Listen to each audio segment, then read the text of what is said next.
पूरे दुनिया में सबसे ज्यादा खेले जाने वाले गेम का नाम बताओ। Free fire. आप बताओ। Free fire. आप बताओ। प्यार मोहब्बत। सच कह रहा है दीवाना, दिल ना किसी से लगाना। अच्छा, लड़कों का फेवरेट गेम होता है क्रिकेट और फुटबॉल खेलना। आप लोगों का फेवरेट गेम क्या है? लड़कों के दिल के साथ खेलना।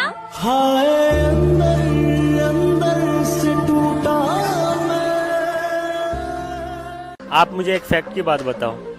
स्कूल से लेके हॉस्पिटल तक सबको प्राइवेट पे भरोसा है, लेकिन कमाई और जमाई सबको सरकारी चाहिए।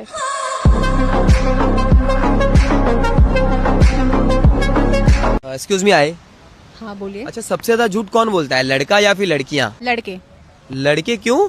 लड़के सबसे ज्यादा झूठ ये बोलते हैं कि मैं ठीक हूँ, फिर चाहे उन्हें कितनी भी तकलीफ हो, कितना भी दर्द हो, वो कभी जताते नहीं है, ना वो रोते हैं।